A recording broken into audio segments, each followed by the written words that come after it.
There's a lot of people around here that have a really lot of strange ideas, and I think many of them are pretty bizarre. Michelle Angbritson keeps the HAARP computers from freezing up in between visits from the military scientists. Do you know, do you understand what they're doing here when the scientists come in? You mean when the scientists come in and shoot the beams up? Yeah, they're shooting the beams up, and I think that heats a little small space in the ionosphere, and then you've got guys that are sitting on computers, and you've got people putting up weather poles that measure weather and everything like that. I mean, there's something spooky going on here. There have been claims made by some scientists that that you could heat up the ionosphere and affect local weather. If you were to do Eastland patents, I have no doubt that's the case. Claims are being made that it could disrupt global communications. Global? Yes, no. that it could shut down another country's communication system and enhance your own. Not HAARP. Not HAARP in as it is Alaska. Now. No. But you couldn't disable any systems? Those that use, if the systems used a path which was accessible to the HAARP beam, yes. Starting to sound like Eastland's invention to you? Well, remember, John Heckscher says HAARP has nowhere near the power levels Eastland talked about. It seems like this entire thing has been a matter of disinformation. Eric Nashlin understands the military. He spent 15 years in the service as a radio engineer. He knows deception. It came to our attention that there was a document, a technical memorandum, I think it was 195 or something like that. And reading right in the front of it, they said that, bottom line, although this is here, it does not constitute publication. It doesn't exist. It basically doesn't exist. So it was kind of like, wow, here's the document that doesn't exist. We're talking several hundred pages of document that, doesn't exist on a project that is completely unclassified and open to the public. We got it through friendly folks in the right spots. But it really lays out, these are notes from a conference that really break down where they were going to use this technology and how this technology was going to be applied. Remember the 100 billion watts debate? Well, for Nick Begich, this document was pay dirt. And in the document that we uncovered, the actual desired level of these researchers is 100 billion watts. And there we're talking something closer to the order of what Bernard Eastland envisioned. You must be familiar with Technical Memorandum 195, which talks about a desired level of 100 billion watts. Which memorandum? Technical Memorandum 195. I'm not familiar with that number. Well, it's about 600 pages,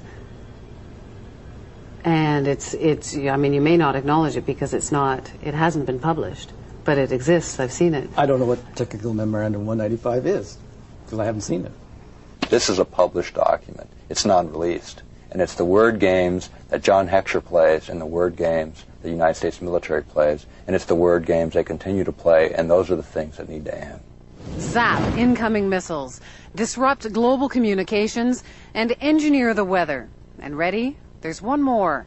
Some people believe the technology being tested here could be used for sinister projects involving humans. Radio waves messing around with people's brain waves. And guess what? The military denies this one, too.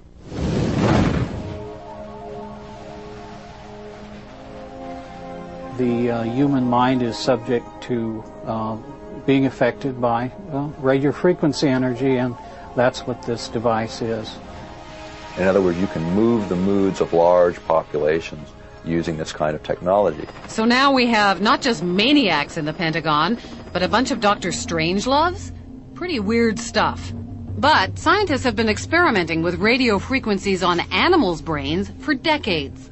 And the military has followed it all very closely, especially once it found out the Russians were onto it. It was all kept a deep, dark secret by the two superpowers. Back in the 60s, the Soviets began zapping the American embassy in Moscow with a low-frequency beam. No one knows for sure what they were up to, but one theory is that they were trying to mess with people's central nervous systems. And one report did say the diplomats got depressed a lot. And hey, just think of all the nifty applications against the enemy. Why blow people up when you can drive them crazy? From documents dating back into the early 80s, we see that the military had discussed the possibilities of mind control through radio frequency energy. The possibility is there. The military has studied it. A 1982 Air Force report called radio frequency energy a major new research initiative and said that RF can, quote, disrupt normal purposeful behavior. A 1987 military report called for more research on RF energy as a non-lethal weapon, while pointing out that most of the existing technology is classified. And sure enough, in 1993, there was a big conference at Johns Hopkins University. Here, the entire conference was classified. But the agenda wasn't, and weapons using extremely low radio frequencies, or ELFs, were listed as a very attractive option. Is it just a coincidence that there's been all of this talk and that HAARP will be experimenting with this? Is that all just coincidence? I believe the ability of ELF to affect the mind is a side issue for us. It may be real. I can't say. It's been exceedingly difficult to find information on what is supposed to be a major new initiative of the military. All we see is HAARP. Well, then I'm being kept in the dark, if that's the case. The question is, could they, would they? And we believe they can, and we believe they will. Somewhere, at some point, all of this technology merges at some level within the Pentagon, and it happens to be in Alaska, and it happens to be now. It isn't just conspiracy theorists who are concerned about HAARP. In January of 1999, the European Union called the project of global concern and passed a resolution calling for more information on its health and environmental risks. Despite those concerns, officials at HAARP insist the project is nothing more sinister than a radio science research facility.